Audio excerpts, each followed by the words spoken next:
Shalom a los que nos miran por internet. Esta semana estamos estudiando la parashá Noé o Noaj en hebreo, que va desde capítulo 6, versículo 9 al 11:32. Y yo le puse como subtítulo a esta palabra que vamos a compartir: Noé y el bautismo. Sé que este título le va a llamar la atención a algunos, diciendo qué tiene que ver Noé con el bautismo, y a otras personas que nos acompañan con más tiempo van a decir, otra vez van a predicar lo mismo.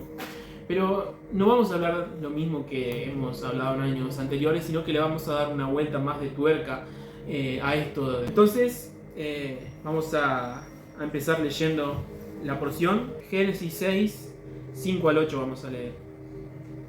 Como dije, esto pertenece a la porción anterior, pero para entender el contexto. Y dice, y vio Yahweh que la maldad de los hombres era mucha en la tierra, y que todo designio de los pensamientos del corazón de ellos era continuamente solamente el mal. Y se arrepintió Yahweh de haber hecho al hombre en la tierra, y le dolió en su corazón. Aquí vemos que Yahweh, nuestro creador, dice que la maldad de los hombres era mucho sobre la tierra. Y muchas veces lo leemos, y no, así la maldad era mucha, pero no terminamos de entender qué es lo que significa esto, que la maldad de los hombres haya sido tanta, ¿no? Como para llegar a Elohim, a Dios, a destruir la tierra con agua. Y en esta ocasión vamos a utilizar un libro que no está en la Biblia, por lo menos la Biblia que nosotros tenemos. Y sé que esto puede parecer algo raro, porque no somos de utilizar libros que están afuera de la Biblia, digamos, que algunas personas lo llaman los libros apócrifos. Pero tenemos que entender que en algún momento este libro estuvo en el canon bíblico, o sea, perteneció a la Biblia, hasta que en cierto momento a alguna persona se le ocurrió que este libro ya no pertenecía más a la Biblia. Y me pueden decir, bueno, ¿y cómo podemos saber esto? Que este libro, que en cuanto todavía no nombré, pero ya voy a nombrar, estaba en la Biblia. Vamos a buscar en Judas no, porque Judas es un capítulo solo, versículo 14 y 15 vamos a leer. De estos también profetizó Enoc, séptimo desde Adán, diciendo, he aquí vino el Señor con sus santos de decenas de millares. Hasta ahí no es necesario leer todo, pero ahí vemos que acá Judas nos habla de Enoc. Todos sabemos quién fue Enoc, ¿no? Que fue un varón justo, que dice que caminó con Yahweh.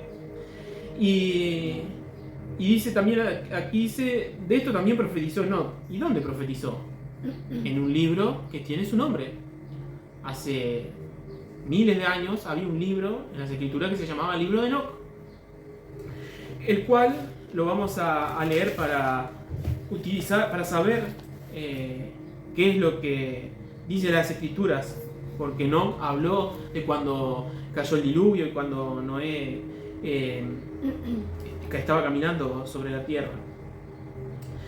Pero antes de leer el versículo, quiero hacer una advertencia, porque este libro está al alcance de todos. Si uno entra a páginas de internet o entra en aplicaciones para celulares, puede descargarse este libro, el libro de Enoc, que es un libro que dice cosas bastante difíciles de entender. Pero tenemos que tener en claro que este libro de Enoc, que llegó a nuestros días, está bastante transgiversado, está bastante cambiado. No es el mismo libro de Enoc que tenía Judas al cual se refería. Entonces, cuando lo leemos, tenemos que tener precauciones de ver si lo que nos dice no contradice los otros versículos de las Escrituras. Porque lamentablemente, algunas personas, basándose en este libro de Enoc, por ejemplo, una de las cosas que hacen mal es que celebran las fiestas y los días de reposo en otros días.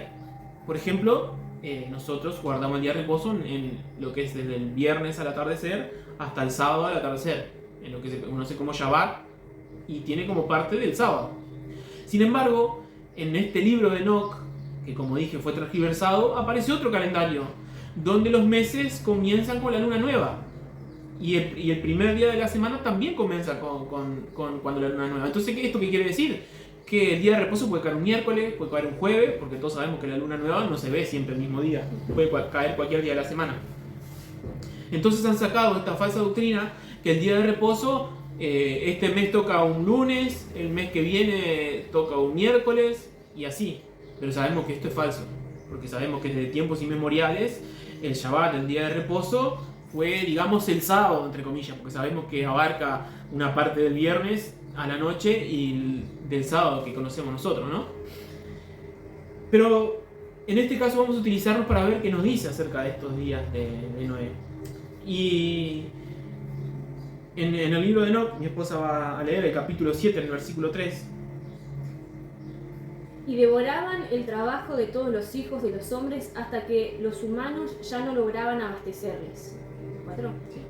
4. Entonces los gigantes se volvieron contra los humanos para matarlos y devorarlos. 5.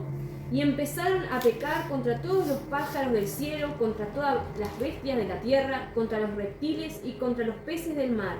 Y se devoraban los unos la carne de los otros y bebían sangre. Entonces la tierra acusó a los impíos por todo lo que se había hecho en ella.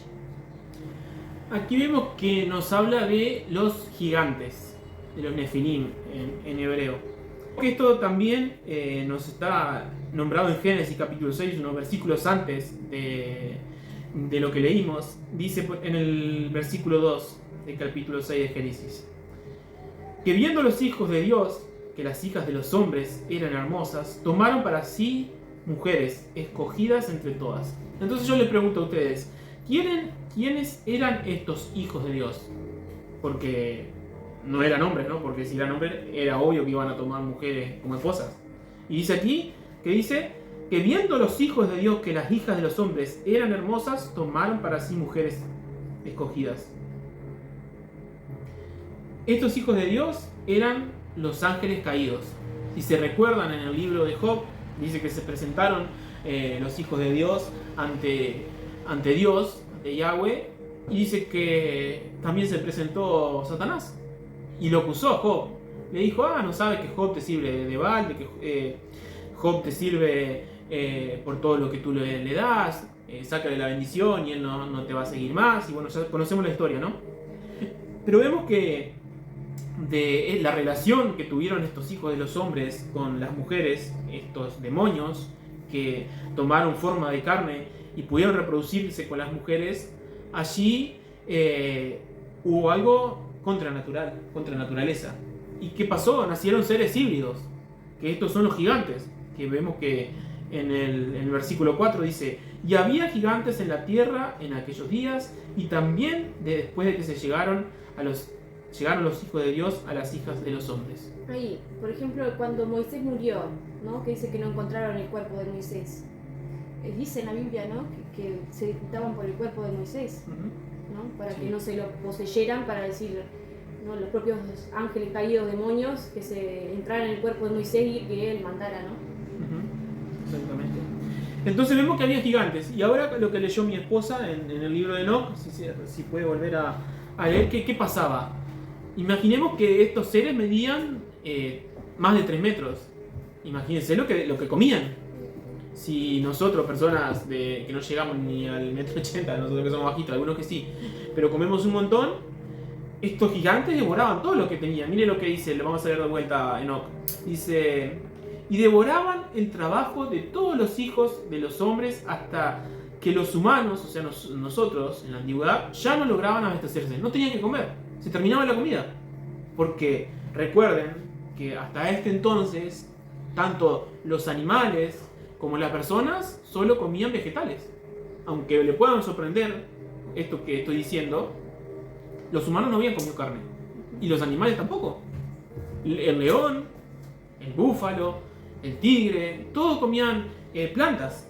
Por eso dice que cuando se vuelva, Yahweh vuelva a volver todo como antes, dice que el león pastará. O sea que el león va a comer pasto.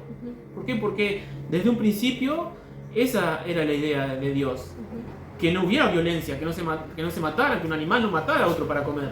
Y que nosotros tampoco matemos a un animal para comer. Sino que todos, vamos a decir, que eran vegetarianos. Con esto estoy llamando a que seamos vegetarianos el día de hoy, no. Pero vemos que sigue diciendo el versículo 4, de Enoc 7. Entonces los gigantes se volvieron contra los humanos para matarlos y devorarlos. Imagínense que el hambre de estos seres, de estos gigantes, era tanta que no le alcanzaba ya con las plantas y empezaron a consumir animales, que nunca nadie había consumido animales, y empezaron a comer seres humanos también. Dice, y los nefilim, que son los gigantes, empezaron a matar seres humanos y a comerlos. Dice, ¿por qué hicieron esto? Dice, y empezaron a pecar contra todos los pájaros del cielo y contra todas las bestias de la tierra, contra los reptiles y contra los peces del mar, y se devoraban los unos a los otros la carne de los otros y bebían sangre. Ahí vemos lo que hacían estos seres demoníacos, ¿no? Estos seres híbridos, seres que se unieron con las mujeres y nacieron algo mitad hombre, mitad ángel caído, ¿no? Entonces por esto Yahweh dice que la maldad era mucha, que la maldad se había multiplicado. Entonces, ¿qué pasó? Que Yahweh decidió poner fin a esto, decidió poner fin a toda esta maldad. Y aunque todos conocemos qué fue lo que pasó, vamos a ver de qué manera decidió poner fin. Si podés leer Génesis 6, 17.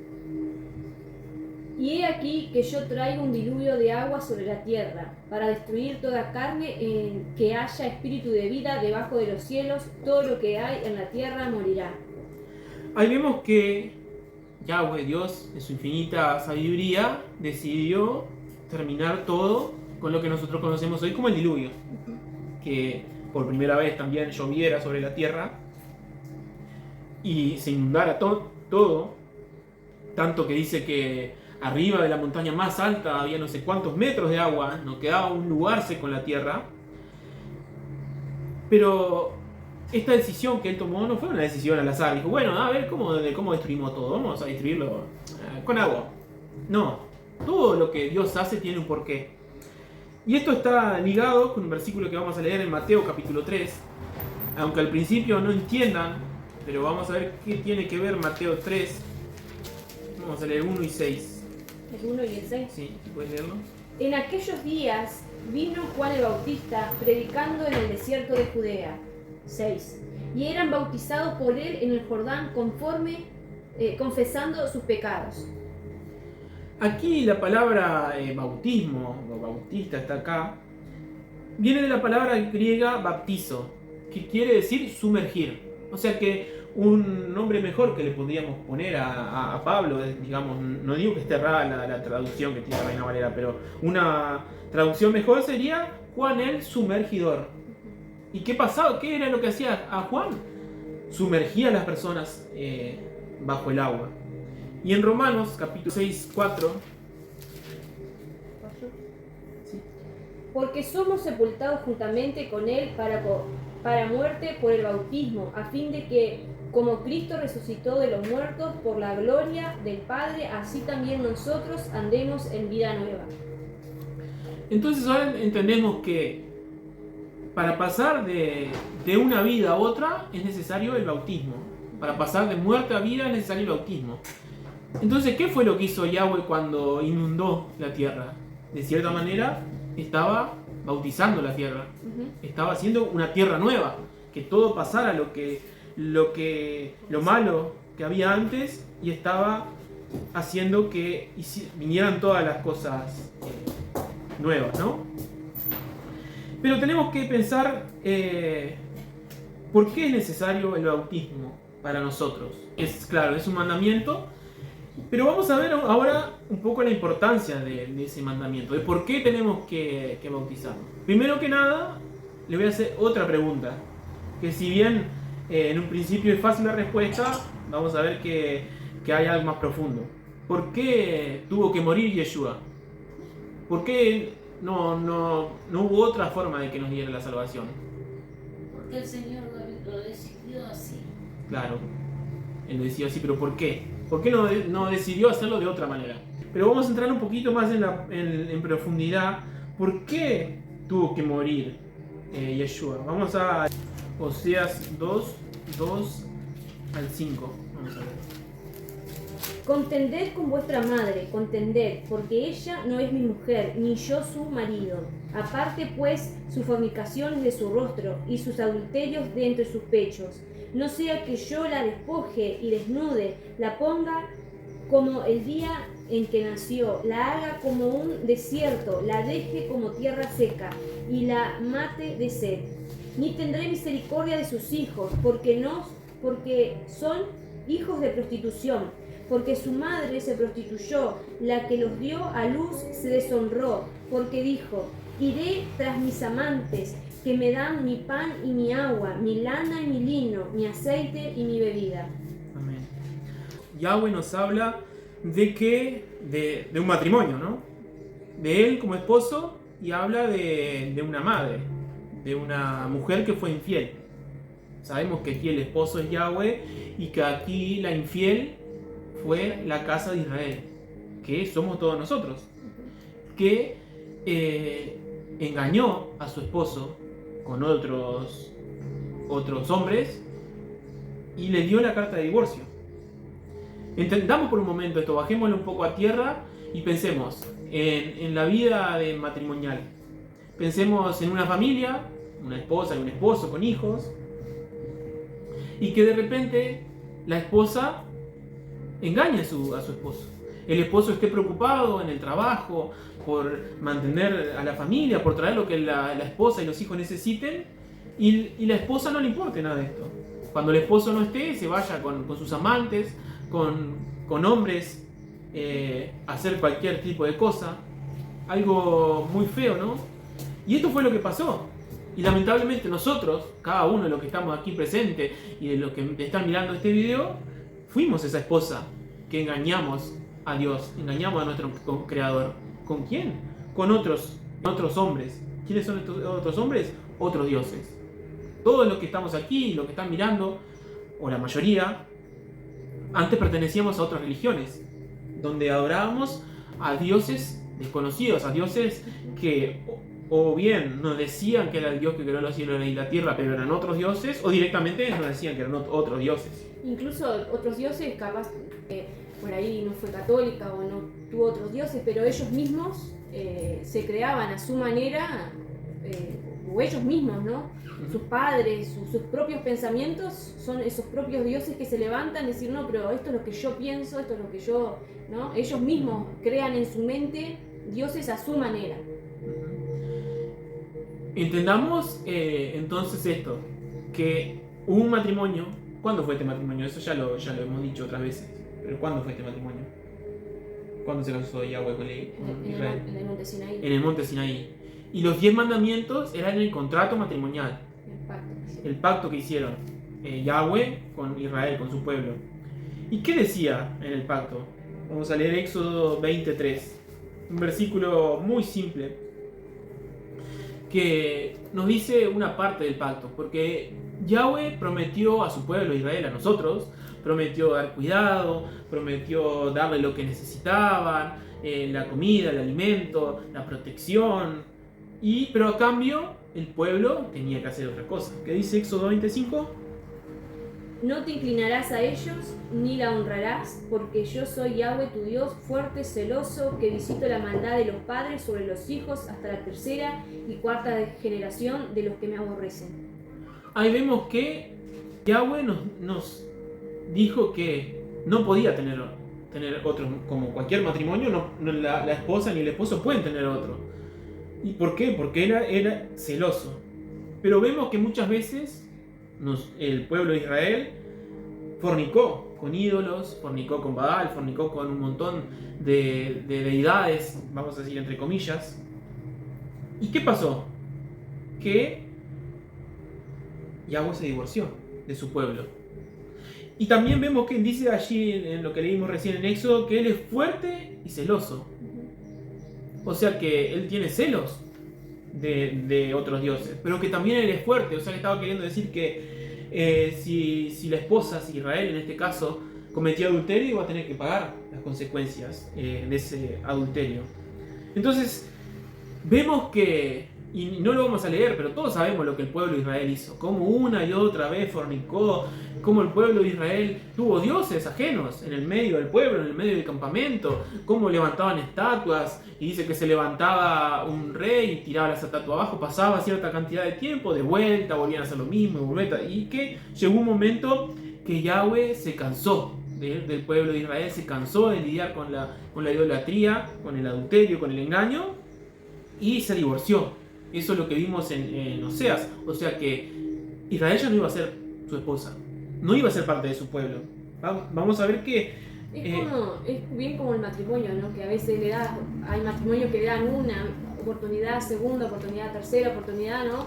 Aunque saben que la mujer lo engaña, el hombre la ama tanto y la perdona, pero llega un momento que dice basta, ya está, no hay vuelta atrás, no cambiás. Y sabemos que Yahweh tiene que cumplir con su propia palabra. Y vemos que con respecto a esto del matrimonio, de Deuteronomio 24 dice: cuando alguno tomare mujer y se casare con ella, si no le agradare por haber hallado en ella alguna cosa indecente, le escribirá carta de divorcio y se la entregará en su mano y la despedirá de su casa. Esto es lo que hizo Yahweh. Encontró que Israel, que nosotros habíamos sido infieles, y que le dio carta de divorcio. Le dijo: bueno, ya, no quiero estar más contigo. Lo vemos esto en Ezequiel capítulo 4, versículo 13, que Israel se fue de la casa de Yahweh, se fue de la tierra prometida, como que dice en el final del versículo 1, que dice: y la despedirá en su casa.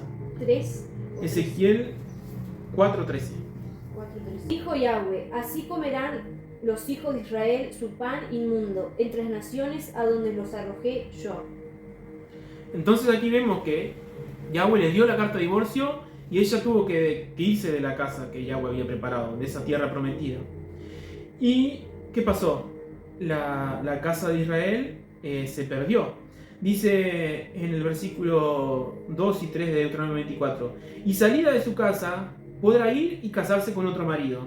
Vemos que el pueblo de Israel se fue con otros maridos, se fue con otros dioses, entre comillas. Dice, y vemos que dice el 13: pero si la aborreciera este último y le escribiere carta de divorcio, se la entregará en su mano y la despedirá de su casa. Y si hubiere muerto el postrer hombre que la tomó por mujer, no podrá su primer marido que la despidió volverse a tomarla para que sea su mujer. Entonces vemos aquí que la escritura dice que el marido no podía volver a casarse con la mujer que le dio carta de divorcio. Entonces, esto es algo que durante mucho tiempo las personas estudiosas de la escritura tenían un gran problema. ¿Cómo Yahweh iba a volver a casarse con su pueblo? Con nosotros, con el pueblo de Israel, con lo que habíamos pecado si no había dado carta de divorcio. Era imposible porque su palabra dice que no se podía volver a casar.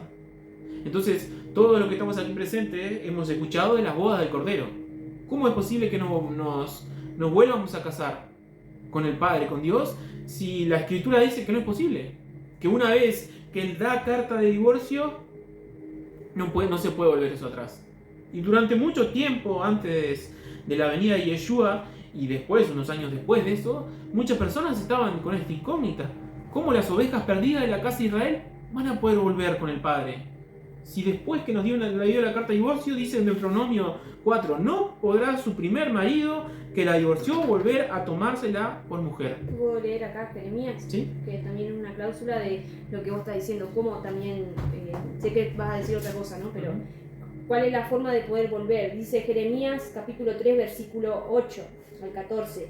Ella vio que por haber fornicado la rebelde Israel, yo la había despedido y dado carta de repudio, pero no tuvo temor la rebelde Judá, su hermana, sino que también fue ella y fornicó. Y sucedió que por juzgar ella cosa liviana, su fornicación, la tierra fue contaminada y adulteró con la piedra y con el leño. Con todo esto, su hermana, la rebelde Judá, no se volvió a mí de todo corazón, sino fingidamente, dice Yahweh. Y me dijo Yahweh: ha resuelto justa la rebelde Israel en comparación de la desleal Judá. Ve y clama estas palabras hacia el norte y di: vuélvete, oh rebelde Israel, dice Yahweh. No haré caer mi ira sobre ti, porque misericordioso soy yo, dice Yahweh. No guardaré para siempre el enojo. Reconoce pues tu maldad, porque contra Yahweh tu Dios has prevaricado y fornicaste con los extraños debajo de todo árbol frondoso, y no oíste mi voz, dice Yahweh. Convertíos, hijos rebeldes, dice Yahweh, porque yo soy vuestro esposo, y os tomaré uno de cada ciudad y dos de cada familia, y los introduciré en Sión. Dice, ¿no? Que convertíos, hijos rebeldes. Ahí vemos de vuelta la idolatría, la rebelión y todo lo que el pueblo de Israel hizo. Pero como dije, el marido no se podía volver a casar. Incluso dice aquí en el versículo 4 que es abominación. Dice, miren lo que dice, vamos a volver a leer, pero ahora todo el versículo 4 de Deuteronomio 24 dice: no podrá su primer marido que la despidió volver a tomarla para que sea su mujer, después que fue envilecida, porque es abominación delante de Yahweh. O sea, si nosotros, como parte del pueblo de Israel, nos volvíamos a casar con Yahweh, iba a ser abominación. No podíamos de ninguna manera. Entonces, como dije, esto fue una incógnita durante muchos años, porque nadie sabía cómo Yahweh iba a poder volver a casarse si él no puede ir en contra de su palabra. Pero Pablo nos aclaró esto en Romanos capítulo 7, versículo 1, y miren lo que dice. Dice: ¿acaso ignoráis, hermanos? Dice: pues os hablo a los que conocen la ley. O sea que no le estaba hablando a gentiles que no tenían ni idea de la Torá, no tenían ni idea de los mandamientos de Dios, sino que dice a los hermanos, dice: o ignoráis, o no sabéis. Dice: pues hablo a los que conocen la ley, que la ley se enseñorea del hombre entre tanto que éste vive. Dice: porque la mujer casada está sujeta por la ley al marido mientras éste vive, pero si el marido muere, ella queda libre de la ley del marido. Así que si en vida del marido se uniere a otro varón, será llamada adúltera, pero si su marido muriere, es libre de esa ley, de tal manera que si se uniere a otro marido, no será adúltera. Y esto Pablo no está hablando, si bien se puede aplicar al matrimonio terrenal, está hablando del matrimonio de Yahweh con su pueblo. ¿Y cuál era la consecuencia de una mujer adúltera en aquellas épocas? Y había que apedrearla. Y morían. Y nosotros, por nuestro pecado, dice, por cuantos todos pecaron, estaban destituidos de la gloria de Dios. Entonces nosotros debíamos morir. Pero vemos que aquí, como Yeshua es Yahweh, es el mismo Padre, por eso tuvo que morir. Para que la ley que no le permitía casarse, volver a casarse con esa esposa que se había divorciado, ya no estuviera más. Y al morir él, ya volver a casarse con nosotros, con su pueblo Israel. Imagínense cuál grande amor, que esta esposa lo engañó, esta esposa adulteró, esta esposa se fue con sus amantes, y Yahweh nos perdonó y murió por nosotros para volver a casarnos con nosotros. Pero llevando todo esto a lo que venimos hablando del bautismo, ya vimos que Yeshua murió para volver a casarse con nosotros. Pero ¿por qué es necesario el bautismo? Y aquí vamos en Romanos 6:4, que lo leímos, pero vamos a volver a leerlo. Dice: porque somos sepultados juntamente con Él para muerte, por el bautismo, a fin de que como Cristo resucitó de los muertos para la gloria del Padre, así también nosotros andemos en vida nueva. Y en Colosenses 2:12: sepultados con Él en el bautismo, en el cual fuisteis también resucitados con Él, mediante la fe en el poder de Dios que le levantó de los muertos. Y vemos también que en 2 Corintios 5, 14 y 15: porque el amor de Cristo nos constriñe, pensando esto, que si uno murió por todos, luego todos murieron. Y por todos murió, para que los que viven ya no vivan para sí, sino para aquel que murió y resucitó. Amén. Si ven todos estos versículos que leímos, tienen un hilo conductor, tienen algo que habla. ¿De qué? De la muerte. ¿Por qué? Porque, como dijimos, Yeshua tuvo que morir para volver a casarse con esa novia, esa esposa que le fue infiel. Pero ¿ustedes creen que él se volvería a casar con la esposa si pensaba que la esposa sigue siendo igual? De ninguna manera. ¿Para qué? ¿Para que la esposa le siguiera engañando? No. Entonces, el bautismo es importante porque es un símbolo de nuestra muerte y de nuestro cambio de vida. De que morimos al pecado, morimos al yo, morimos a las pasiones y somos criaturas nuevas, sin pecados. Volvemos a ser como niños, dice la Escritura, y podemos casarnos de vuelta con Yeshua. Podemos ser esa esposa que tiene, sus vestiduras son limpias y resplandecientes, que son los mandamientos, cuando cumplimos los mandamientos. Entonces, es importante el bautismo en nuestras vidas. Y otra cosa que sé que la mayoría de las personas que, no sé si todas, pero las que están viendo este video, las que están aquí presentes, pueden decir, bueno, sí, yo me bauticé en la iglesia evangélica, en la iglesia pentecostal, en la iglesia católica, hasta algunos. Entonces tenemos que dejar establecido algo claro. Primero que nada, el bautismo de la iglesia católica no sirve. ¿Por qué? Porque los bautizan cuando son bebés o cuando son niños pequeños y ellos no tomaron ninguna decisión, no tienen ni idea. Primero que nada, no tienen, si son bebés no tienen ni pecado, o sea, del cual arrepentirse. No tienen. Saben sus pecados, decía Juan Bautista. Sí. Entonces, tenemos que entender que el bautismo, si es que alguna persona ha sido bautizada en la iglesia católica como bebé, no sirve para nada. Y después, el problema con el bautismo en la iglesia evangélica, en la iglesia pentecostal, es que ellos bautizan en el nombre del Padre, del Hijo y del Espíritu Santo, en el cual nosotros en algún momento fuimos bautizados todos, mi esposa, yo. Bautizan en el nombre del Padre, del Hijo y del Espíritu Santo. Un versículo en Mateo que Yeshua dijo que había que ir y bautizar en el nombre del Padre, del Hijo y del Espíritu Santo. Pero hay un problema, no vamos a tratar ahora los versículos, pero si leemos el libro de Hechos, vemos que todos los discípulos y los apóstoles de Yeshua, ¿en qué nombre bautizaban? En el nombre de Yeshua, en el nombre de Jesús, de Yeshua. No encontramos que nadie bautice en el nombre del Padre, Hijo y Espíritu Santo.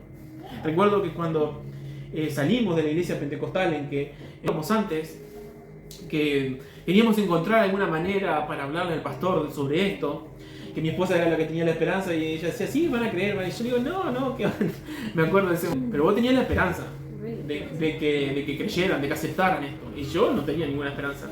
Entonces fuimos un día a la casa, le dijimos que queríamos hablar, y mi esposa quería que eligiéramos algo de esta verdad, ¿no? Entonces yo pensé, le voy a tirar con la cosita más chiquita que tenemos de diferente, ¿no? Y le digo al pastor, sí, porque en esta iglesia se bautiza en el nombre del Padre, del Hijo y del Espíritu Santo.